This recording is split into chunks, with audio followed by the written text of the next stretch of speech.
aí, amigos? Aqui estamos com mais um vídeo sobre a Era Vitoriana. Hoje vamos finalmente contar como eram os partos no século XIX. Então, pegue suas pipocas e vem comigo nessa aventura. Não esqueça de deixar seu like no vídeo. Isso é muito importante para o crescimento do canal.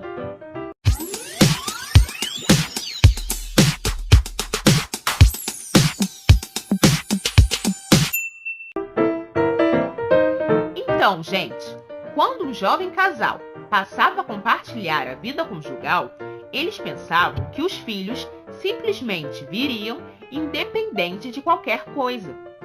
Não havia escolha de querer ou não querer esperar um pouco mais.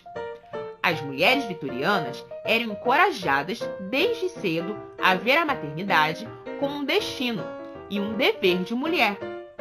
A gravidez em si era algo aceito e enraizado em cada uma das moças vitorianas, mas o parto não. O parto era doloroso, perigoso e muitas mulheres se viam desesperadas quando engravidavam, pois sabiam que se não fossem fortes o bastante, poderiam morrer. A hora da provação. Especialmente as mulheres, mas também seus maridos, passavam por muita tensão na espera do parto. Muitas mulheres se preparavam habitualmente para a morte. Tudo era preparado para que, se ela não voltasse da experiência, as coisas ficassem em ordem para seu marido e filhos seguirem a vida. Cartas e diários registram que os termos usados para descrever a aproximação do parto eram a hora da provação ou o momento que Deus te escolhe. As crianças eram enviadas para ficar com amigos ou familiares quando a hora chegava, para serem poupadas de ouvir sua mãe chorando de dor. Na maioria das vezes, eles nem sabiam que outro bebê estaria em casa quando retornassem. O início das dores. Os nascimentos aconteciam em casa, geralmente com a ajuda de familiares e amigos, mas a presença de uma parteira era certa. Assim que as contrações surgiam, as mulheres da família preparavam o quarto do casal. Todas as mulheres da casa estavam presentes durante o parto. Irmãs, tias e criadas fariam tudo para o conforto e sucesso da futura mãe. Alguém mandava avisar o marido e a parteira também era levada. A mulher usava camisola branca e ficava o tempo todo na cama. Era absolutamente proibido levantar, principalmente se a urina limpa tivesse descido. Não haviam analgésicos para aliviar as dores. A parteira oferecia chás de erva e fazia compressas vaginais para abrir caminho.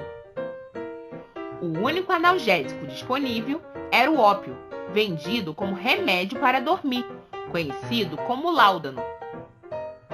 Mas quase nunca era usado, pois diziam tirar as forças da mulher.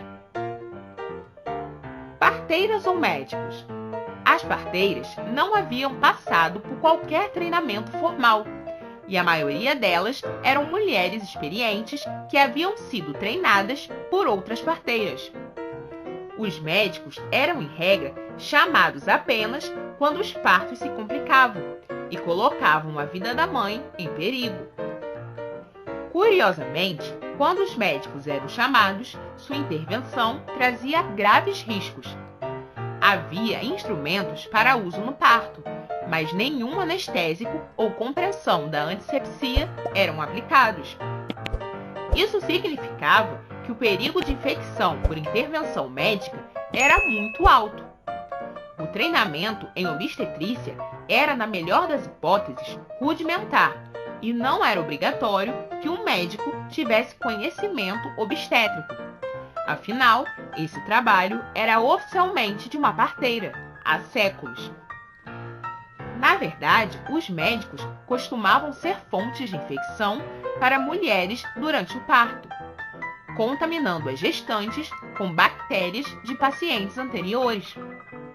Chamar o médico era sinal de que suas chances de viver iam cair drasticamente. Os hospitais eram o último recurso e eram absolutamente desencorajados. As taxas de mortalidade em hospitais eram conhecidas por serem extremamente altas. Ir para o hospital significava a passagem para a morte. Partos prolongados. Um dos principais perigos para as mulheres eram os partos prolongados. Eles aconteciam quase sempre quando o trabalho de parto começava com os bebês virados, ou seja, em posição inadequada para o nascimento. Tentativas desesperadas e agonizantes seriam feitas pela parteira para virar esses bebês e raramente teriam sucesso de tirá-lo com vida. As mulheres nessa época tinham uma pelve estreita ou deformada, causada pelo raquitismo na infância. Essa doença era muito comum em mulheres pobres, causada pela desnutrição e deficiência de vitamina D. Em casos extremos, quando a mulher já teria sofrido 2 ou mais dias de trabalho de parto, um médico seria chamado para puxar a criança, ou esmagá-la e removê-la com seus instrumentos. Nessa época, a saúde e vida do bebê era pouco importante. Aliás, era bem comum que não se criasse vínculo afetivo com o bebê na barriga, pois era bastante comum que eles não resistissem ao parto. Diante de um parto prolongado, infelizmente, o bebê estaria morto e havia uma grande chance de que a mãe também morresse, de choque ou de infecção. Hemorragias assustadoras. O sangramento excessivo foi outro problema comum e até hoje é um risco no parto, mas a obstetrícia moderna recorre a medicamentos vasoconstritores que contornam o problema. No século XIX, não havia quase nada que uma parteira ou um médico pudessem fazer para impedir uma hemorragia pós-parto, e muitas mulheres sangravam, literalmente, até a morte. As hemorragias eram problemas comuns, uma vez que muitas parteiras não tinham conhecimento da anatomia feminina e muitas vezes lesionavam vasos sanguíneos importantes ou até rompiam órgãos durante os partos. Os médicos, quando solicitados, também podiam lesionar os órgãos com seus instrumentos rudimentares. Não era fácil para ninguém. Infecções irreversíveis. As mulheres eram muito suscetíveis à infecção durante e imediatamente após o parto. Isso era tão comum que tinha até nome, chamava-se a febre do parto. E essa era a situação mais temida depois do parto prolongado. Mesmo um parto sem problemas não garantia uma recuperação segura. A mulher só poderia respirar aliviada se após 7 dias ela e o bebê ainda estivessem bem do parto. O que levava à morte era o que eles chamavam de envenenamento do sangue, que hoje conhecemos como septicemia, que tirava a vida da mãe até 10 dias após o parto.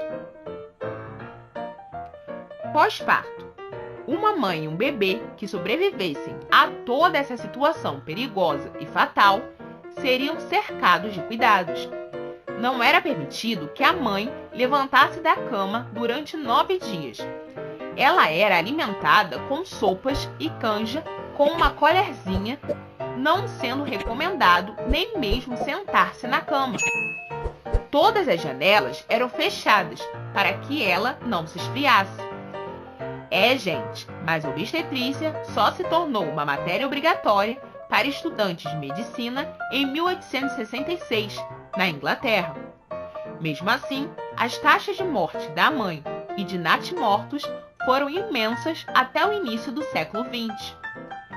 Se você gostou desse vídeo, deixe um like e se não é inscrito, faça isso agora para não perder os vídeos novos. Esperamos vocês no próximo vídeo. Até logo, pessoal!